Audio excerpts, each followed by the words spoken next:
You know exactly what you should be doing right now. You have known for days, maybe weeks. The task is not complicated. You are capable of doing it. And yet here you are, doing almost anything else. Reorganizing something that did not need reorganizing. Checking something you already checked. Waiting for a feeling that never quite arrives. The feeling that you are finally ready to begin. And if someone asked you why, you would probably say you are lazy, or that you lack discipline, or that something is wrong with your motivation. You have been telling yourself that story for years. But the real reason you procrastinate has nothing to do with laziness. And the moment you understand what is actually happening, the story changes completely. Procrastination is not a time management problem. That is the first thing researchers want you to know. It is not about being disorganized or bad at planning. Fuschia Sirois at Durham University and Timothy Pychyl at Carleton University have spent decades studying procrastination, and their conclusion is stark. Procrastination is fundamentally an emotion regulation problem. When you avoid a task, you are not avoiding the task. You are avoiding the feeling the task You are not produces. avoiding the task. You are avoiding Think about the feeling. the last thing you procrastinated on. It was not neutral, was it? There was something uncomfortable about it.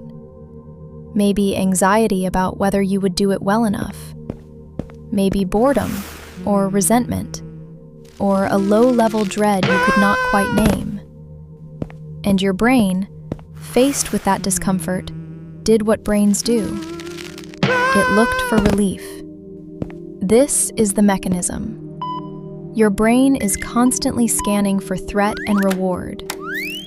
When a task triggers negative emotion, even mild negative emotion, it registers as a low-level threat. And the most immediate relief available is simply not doing it. Avoidance works.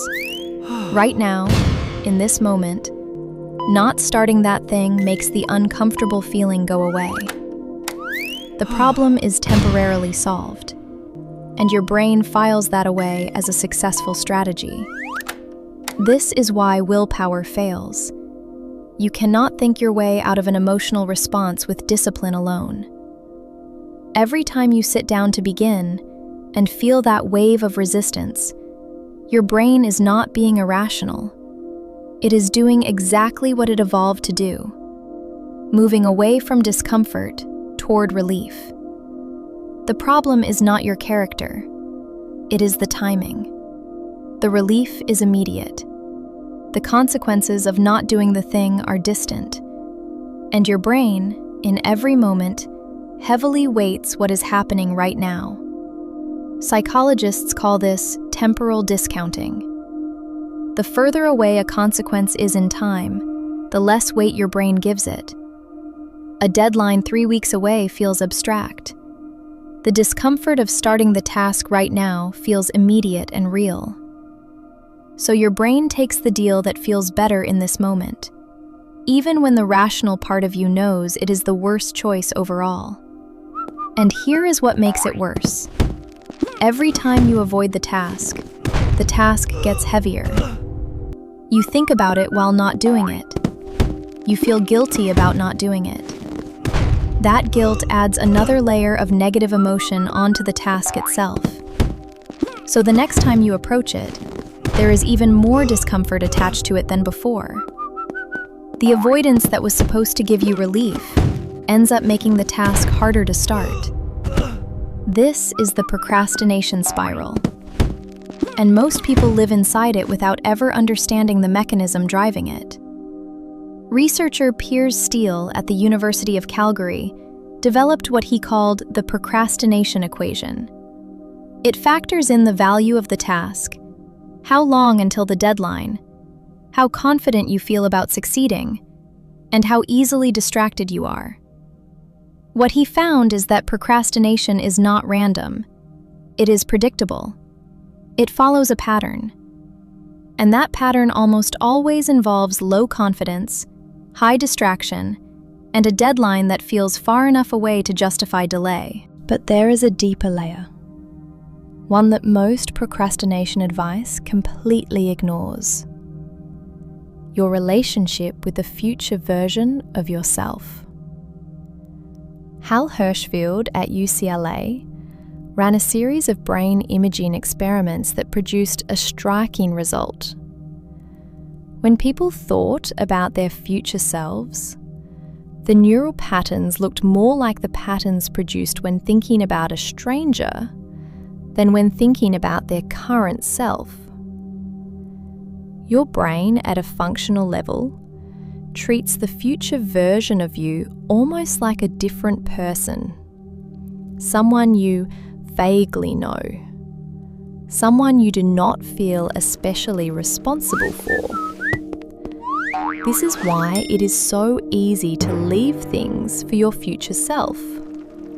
Future you will deal with it. Future you will have more time, more energy, more motivation. You load obligations onto a future person as though they are someone else entirely. Someone better equipped. Someone who will have figured things out by then. And every time you do it, you are essentially passing a burden to a stranger. When people are shown age-progressed images of themselves, photographs manipulated to show what they will look like in old age, they make more future-oriented decisions. They save more money. They exercise more. They procrastinate less. Because suddenly the future self becomes real. The stranger becomes recognizable. So part of what drives procrastination is a failure of imagination, not a failure of discipline. The future consequences do not feel real because the future self does not feel real. And the present discomfort is extremely real. Now here is what to do with all of this. Not a list of productivity hacks, not a morning routine, something more fundamental. The research points toward one consistent finding.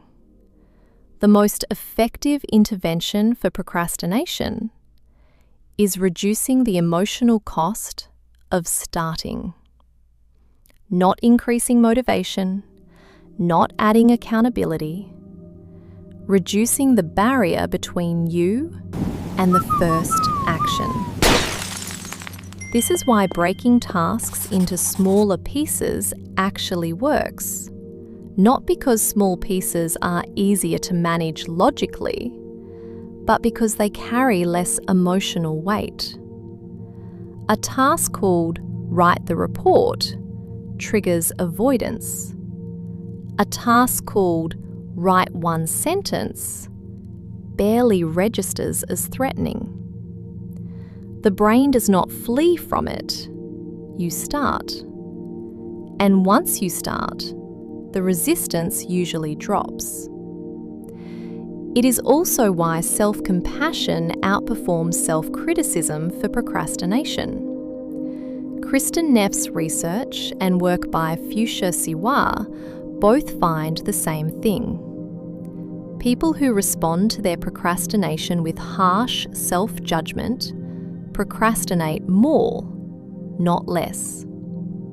The self-criticism adds another layer of negative emotion to an already emotionally loaded situation.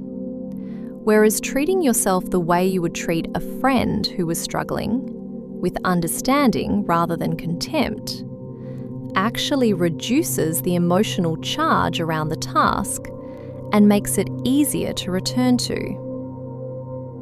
You are not lazy. You are not broken.